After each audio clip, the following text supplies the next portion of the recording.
Pronti? 1, 2, 3.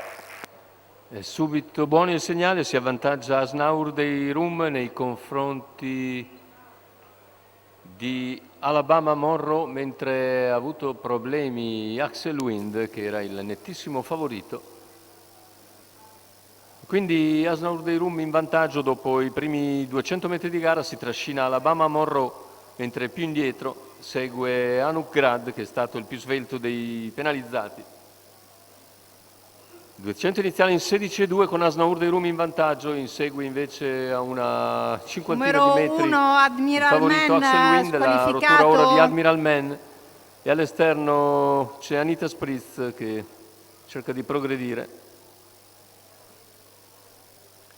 Più indietro Axel Wind prova a recuperare, ma ha ancora una quarantina di metri dalla testa. Asnaur che conduce nei confronti di Alabama Monroe, all'esterno si impegna Anita Spritz che precede Anuk Grad. Questi quattro praticamente superstiti, con Axel Wind che prova a ritornare sotto ma è ancora lontano dalla testa e ha speso per recuperare. Intanto 1,1,7 per le 800 con Asnaur dei Rum che continua a condurre nei confronti di Alabama Monroe, coperta da Anita Spritz. Più indietro Anuk Grad, chilometro iniziali in 1,16,8.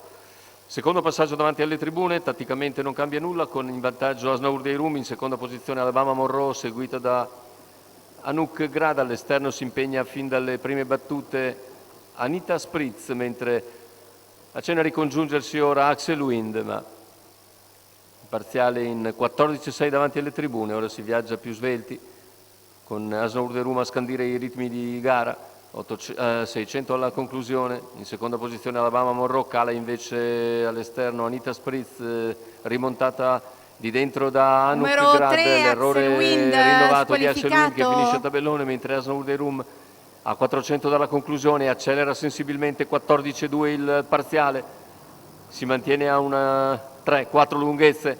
Alabama Monroe in seconda posizione, poi cerca di spostare Anuk Grad.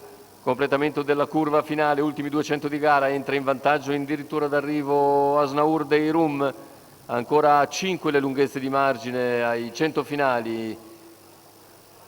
Battute conclusive con Asnaur dei Rum che ritorna così alla vittoria dopo 3 RP consecutivi. Il secondo posto per Anuk Grad che piega sul palo Alabama Monroe.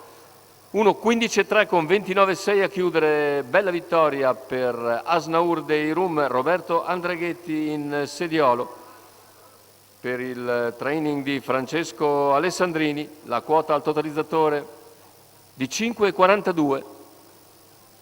Buon secondo posto per Anuk Grad, che era invece l'estremo outsider del campo, mentre il netto favorito Axel Wind confonde l'andatura subito in giravolta, poi ripete l'errore e finisce inevitabilmente squalificato.